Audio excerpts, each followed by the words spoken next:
Today's Japanese slang term is o haーぶですわ.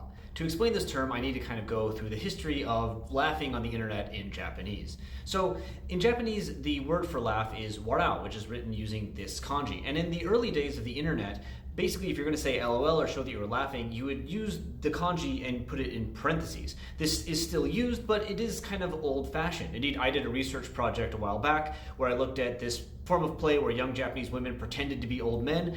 Maybe I'll talk about it in another video. You can read it in this journal if you have access via university. But basically, when they're pretending to be old men and messaging each other, they'd use the wara in parentheses, but they would never use it when actually talking as themselves. So it is a bit out of date, but it's still pretty common. Anyway, as the internet began evolving, people wanted to save time and just started pressing the W key to signal warao. And then to show a lot of laughter, they pressed it a bunch of times, creating www. Someone noticed that those looked like a field of grass, and as a result, kusa, the grass radical, which by the way means something very different in Chinese, don't use this to mean laughter when talking to Chinese people, became quite common. So you would use kusa, laughing, to mean that you're laughing. And as a result of this, even more terms for laughter exploded out. Dai sogen, or a large grassy field, is used for uproarious laughter. Phrases like kusa haeru, or the grass is growing, is used to show laughter as well. And there's even more extreme versions like kusa koete, mori koete, Amazon koete, Madagaskaru, which is more than grass, more than a forest, more than the Amazon, Madagascar, which I guess is a lot of laughter.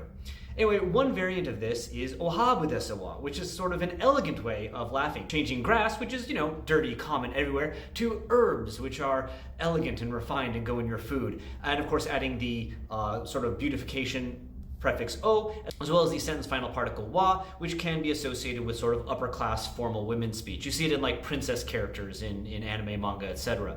Now, I encountered o haーぶですわfirst actually through the Japanese news, but it became very clear to me, people online made it very clear to me, that this is very much associated with the VTuber Sarome, who exploded basically out of nowhere in 2022 to become one of the most popular VTubers out there. And she loves using o haーぶですわ. If you want to hear her say it yourself, here you go.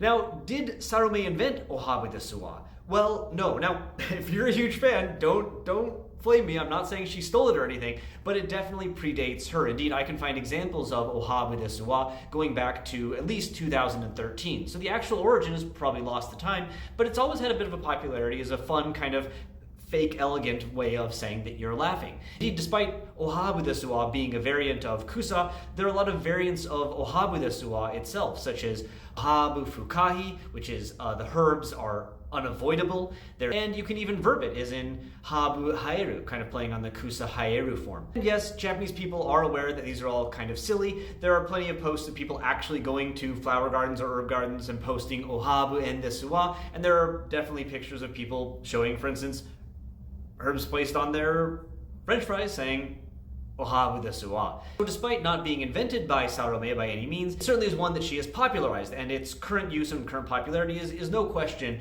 as a result of her really enjoying this phrase.